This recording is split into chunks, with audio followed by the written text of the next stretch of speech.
So hello and welcome guys, स्वागत करता हूं आप सबका इस नए वीडियो लेक्चर में इलेक्ट्रिकल इंजीनियरिंग बाय आशुतोष के इस सेशन में, नए सेशन में। तो गाइस हम यहां पूछते हैं objective type, fill in the blanks type, match the following type और short question answer type questions. तो चलिए शुरू करते हैं, लेट्स स्टार्ट। प्लीज़ लाइक और सब्सक्राइब कर दीजिएगा अगर आपको अच्छा लगता है। चैनल पे अगर आप नए हैं तो सब्सक्राइब कर दीजिएगा। Okay, so let's start. तो गाइस चलिए पहला क्वेश्चन लेते हैं। इस वाले सेशन में मैं कुछ मशीन से रिलेटेड आपके क्वेश्चन लाया हूँ। तो इलेक्ट्रिकल मशीन से रिलेटेड और टॉर्क से रिलेटेड क्वेश्चन मैं पूछने वाला हूँ। तो चलिए गाइस स्टार्ट करते हैं। यहाँ पर लिखा हुआ है इलेक्ट्रोमैग्नेटिक टॉर्क। पहला क्वेश्चन लेते हैं।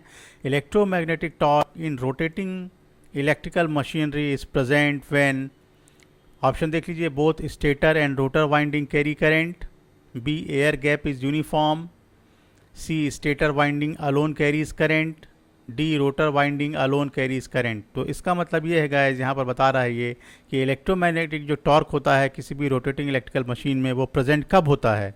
तो आंसर है गाइस ए, जब स्टेटर और रोटर वाइंडिंग करंट कैरी करती हैं, when both stator and rotor windings carry current. यहाँ देखिए एक्सप्लेनेशन देखिए guys, electromagnetic torque is equal to होता है I S stator current into I R rotor current, D M S R divided by ये mutual ये inductance है ये S R D theta R, and if there is I S is equal to I R is equal to zero तो torque भी zero होगा। अगर इनमें से करंट जीरो है, या तो स्टेटर करंट जीरो है या रोटर करंट जीरो है, तो इलेक्ट्रोमैग्नेटिक टॉर्क भी जीरो होता है गाइस। ये देखिए यहाँ पर दिखाया गया है, ये म्यूचुअल इंडक्टेंस है। यहाँ पर ये एम जो है ये mutual inductance, S secondary, S stator और आर रोटर, इन दोनों के बीच में।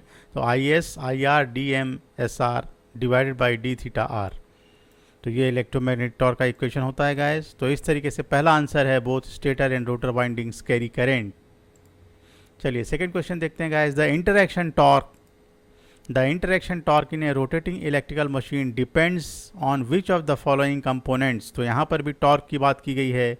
Interaction torque in A rotating electrical machine किस पर डिपेंड करता है। जो इंटरैक्शन टॉर्क होता है किसी भी रोटेटिंग इलेक्ट्रिकल मशीन में, वो किस पर डिपेंड करता है, ये पूछा गया है। तो सबसे पहले देखिए, A sine delta stator field strength and rotor field strength, B cos delta torque angle delta rotor field strength, C sine delta torque angle delta rotor field strength, D cos delta stator field strength rotor field strength. तो guys यहाँ पर answer है ए, यहाँ पर sine delta आता है equation में। Interaction torque जो होता है, यहाँ देखिए एक्सप्लेनेशन में आपको दिया गया है answer A. Explanation, interaction torque electromagnetic torque T E is directly proportional to stator field strength into rotor field strength into sine delta. तो यहाँ पर डेल्टा आता है, sine delta, stator field strength, rotor field strength. चलिए फिर तो ये answer A है। फिर देखते हैं गाइस तीसरा question, which of the following can be obtained by the equivalent circuit of an electrical machine. इन चारों में से किसके जरिए ऑब्टेन किया जा सकता है इक्विवेलेंट सर्किट किसी भी इलेक्ट्रिकल मशीन का। तो गाइस यहाँ पर ऑप्शन देखते हैं, complete performance characteristic of machine, equivalent circuit के द्वारा क्या ऑब्टेन किया जा सकता है। तो यहाँ पर है complete performance characteristics of machine, B temperature coefficient of machine components, C type of protection to be used in machine, D design parameters of the windings. तो गाइस यहाँ पर आंसर है ए, कंप्लीट परफॉर्मेंस कैरेक्टरिस्टिक्स किसी भी equivalent circuit के द्वारा electrical machine का equivalent circuit जो है वो बताता है हमको complete performance characteristic of the machine. देखिए आंसर यहाँ पर ए है, answer A, equivalent circuit can help to give the complete performance characteristics of an electrical machine। तो complete performance characteristic मतलब ए वाला आंसर करेक्ट है गाइस यहाँ पर। चलिए अब देखते हैं fourth question, which of the following is the primary function of a commutator in a DC machine. DC machine में कम्यूटेटर का प्राइमरी फंक्शन क्या है। तो यहाँ पर देखते हैं guys, A to reverse the current direction, A वाला ऑप्शन है to reverse the current direction, B वाला ऑप्शन देखिए to maintain constant field flux, C वाला ऑप्शन देखिए to regulate the armature speed, और डी वाला ऑप्शन देखिए to reduce the power loss. तो गाइस आंसर यहाँ पर ए है, टू रिवर्स करना, द करेंट डायरेक्शन को रिवर्स करना। एक्सप्लेनेशन देखिए क्या लिखा है यहाँ पर, the commutator in a DC machine reverses the direction of current. Commutator किसी भी डीसी मशीन में रिवर्स करता है, करंट को रिवर्स करता है, डायरेक्शन ऑफ करंट को रिवर्स करता है इन द आर्मेचर वाइंडिंग्स में, जो रोटर पे लगी होती है आर्मेचर वाइंडिंग, उस पर करंट को रिवर्स करता है, ensuring the current flow remains unidirectional, और यह तय करता है कि करंट का जो डायरेक्शन है वो एक ही डायरेक्शन बना रहे, unidirectional, through the external circuit. Okay, तो ये इंपॉर्टेंट है, to reverse the current direction. चलिए फिर देखते हैं next question, which of the following is a characteristic of a synchronous motor. तो गाइस यहाँ पर बताया गया है कौन सा इन चारों में से कौन सा कैरेक्टरिस्टिक है सिंक्रोनस मोटर का। It can operate at any speed depending on the load, B it always operates at synchronous speed, it has high starting torque, it is a self starting. तो गाइस यहाँ पर जो है वो B answer है, correct answer B, it always operates at synchronous speed. Okay, किसी भी speed पर नहीं चलता, ये पहला वाला ऑप्शन बिल्कुल गलत है, क्योंकि इसकी एक ही स्पीड होती है सिंक्रोनस मोटर की। Synchronous motor has only one speed. Okay, इसका स्पीड कंट्रोल पॉसिबल नहीं है गाइस, इसीलिए बी वाला ऑप्शन है, it always operates at synchronous speed. देखिए एक्सप्लेनेशन देखते हैं, a synchronous motor always operates at synchronous speed which is determined by the frequency of supply. इसका फार्मूला होता है P N by 120, frequency is equal to P N by 120, तो N equal to 120 F upon P, and number of poles, ये देखिए speed which is determined by speed equal to होता है N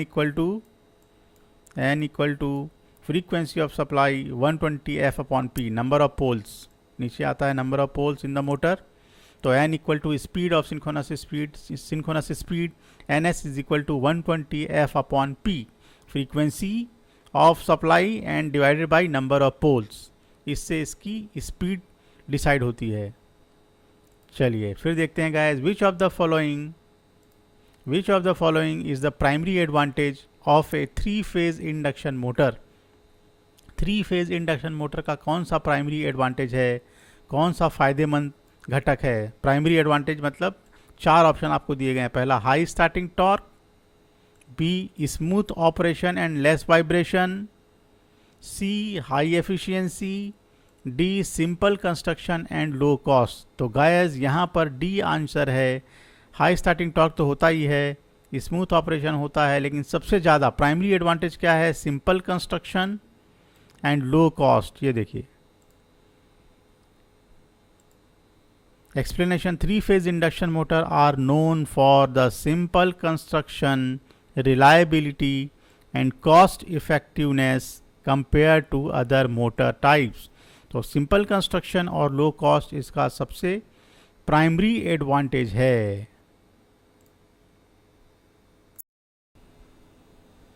तो guys हमारा अगला क्वेश्चन है, देखिए what is the primary function of the stator in a synchronous machine.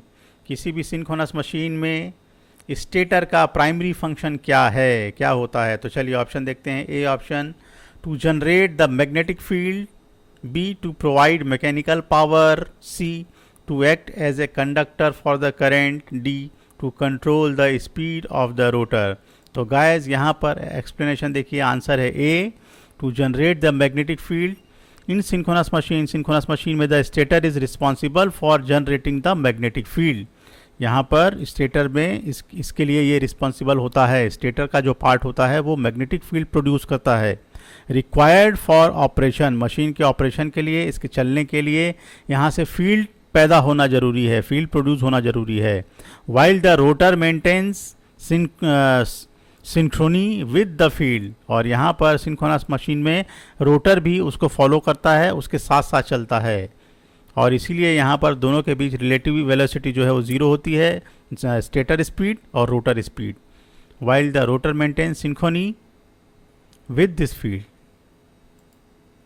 चलिए फिर अगला क्वेश्चन देखते हैं गाइस,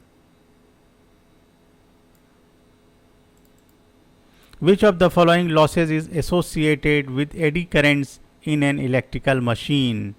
इन चारों में से, इन ऑप्शन में से कौन सा loss is associated with eddy currents in an electrical machine, eddy current के साथ एसोसिएट होता है? तो guys copper loss, eddy current loss copper loss नहीं है। B hysteresis loss, C iron loss और डी मैकेनिकल लॉस। तो गाइस यहाँ पर आंसर है आपका C iron loss. Eddy current loss और हिस्टेरेसिस लॉस ये दोनों आयरन लॉस के अंतर्गत आते हैं। तो आंसर है C iron loss. Which of the following iron loss is associated with eddy currents in an electrical machine? तो एडी करंट लॉसेज, यहाँ पर एक्सप्लेनेशन देखिए। Eddy current losses occur in the core material of electrical machine, core में होता है ये, copper में नहीं पाया जाता, याद रखिए। कॉपर में कॉपर लॉस होगा और कोर में जो आयरन का कोर होता है या स्टील का कोर होता है उसमें एडी करंट लॉसेज होते हैं due to the changing magnetic field. Changing magnetic field होने के कारण से यहाँ पर कोर मटेरियल में एडी करंट लॉस या आयरन लॉस पाया जाता है, कंट्रीब्यूटिंग टू आयरन लॉस। चलिए फिर देखते हैं next. In a DC generator what determines the direction of induced EMF? किसी भी डीसी जनरेटर में क्या तय करता है डायरेक्शन ऑफ इंड्यूस्ड ईएमएफ की? इसकी दिशा क्या तय करता है? इंड्यूस्ड ईएमएफ जो होता है अंदर जो रोटर में बनता है डीसी जनरेटर में, वह क्या तय करता है? तो option A direction of armature current, B direction of magnetic field and motion, speed of rotation of the armature. किससे तय होता है? मतलब इसका मतलब है व्हाट डिटरमाइंस, किससे तय होता है डायरेक्शन ऑफ इंड्यूस्ड ईएमएफ, मतलब किससे तय होता है? C speed of rotation of the armature, D resistance of the winding. तो आंसर है गाइस यहाँ पर B, the direction of induced EMF. जो इंड्यूस्ड ईएमएफ का डायरेक्शन है किसी भी डीसी जनरेटर में इस डिटरमाइंड, वो पाया जाता है Fleming's right hand rule, Fleming के दाहिने हाथ के नियम के द्वारा, which depends on the direction of the magnetic field, और जो कि डिपेंड करता है direction of the magnetic field की डायरेक्शन होनी चाहिए और मोशन होना चाहिए कंडक्टर का, एक पर्टिकुलर डायरेक्शन में मोशन होना चाहिए कंडक्टर का। तो इन दोनों के द्वारा तो आंसर आ जाएगा B, direction of the magnetic field and motion. ये दोनों पैरामीटर डिसाइड करते हैं कि इंड्यूस्ड ईएमएफ क्या होगा। अगर इनमें से एक बदलेगा तो डायरेक्शन ऑफ इंड्यूस्ड ईएमएफ भी बदलेगा। तो इस प्रकार से डीसी जनरेटर में डायरेक्शन ऑफ इंड्यूस्ड ईएमएफ कौन तय करता है? ये दोनों तय करते हैं, direction of magnetic field and motion. चलिए फिर चलते हैं आगे। Why are laminations used in the core of electrical machines? Lamination क्यों यूज़ किया जाता है कोर में? इलेक्ट्रिकल मशीन्स के कोर में लेमिनेशन क्यों यूज़ करते हैं? तो आंसर तो ऑप्शन है A, to increase the magnetic field, B to reduce eddy current losses, to improve mechanical strength, to reduce hysteresis losses. तो गाइस यहाँ पर आंसर है बी। देखिए क्या लिखा हुआ है, laminations in the core reduce eddy current losses. Eddy current loss को कम करता है, लेमिनेशन करने से एडी करंट लॉस कम होते हैं जो कि इलेक्ट्रिकल मशीन्स के कोर वाले पार्ट में होते हैं, और इसीलिए कोर का लेमिनेशंस किया जाता है एडी करंट लॉस को कम करने के लिए। ट्रांसफार्मर हो गया, सिंक्रोनस मशीन हो गया, इंडक्शन मोटर हो गया, इन सभी में जो एसी मशीन्स हैं उन सभी में कोर का लेमिनेशन किया जाता है गाइस।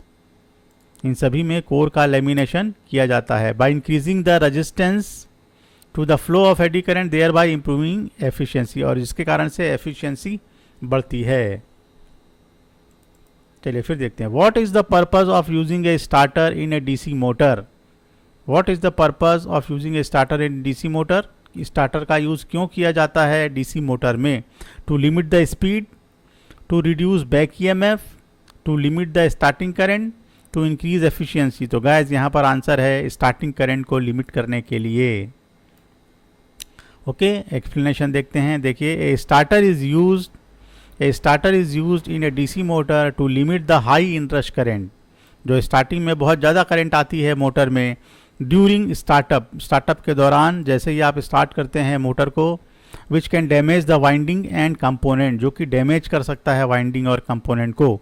तो गाइस स्टार्टिंग करंट जो कि बहुत हैवी होती है, क्योंकि बैक ईएमएफ शून्य होता है डीसी मोटर में, डीसी मशीन में बैक ईएमएफ 0 होता है at the time of starting, इसलिए जो आर्मेचर जो करंट है वो बहुत तेज़ी के साथ अंदर आती है और हाई होती है। इनरश करंट बहुत हाई होती है जो कि जला सकती है, डैमेज कर सकती है वाइंडिंग्स को और उसके अलग अलग कंपोनेंट्स को। इसीलिए to limit the starting current, C वाला आंसर करेक्ट है गाइस।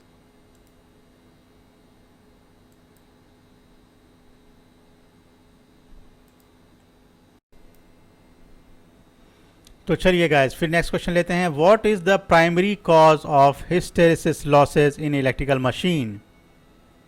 ये देखिए, variable magnetic field in the core, resistance of the winding, harmonics in the supply, mechanical friction. तो गाइस यहाँ पर आंसर है A, variable magnetic field in the core. कौन सा प्राइमरी कॉज है हिस्टेरेसिस लॉस के लिए? कौन सा प्राइमरी कॉज है, कारण है जो इलेक्ट्रिकल मशीन में पैदा होता है? तो गाइस यहाँ पर क्या है, hysteresis loss occur due to the repeated magnetization and demagnetization of the core material as the magnetic field varies.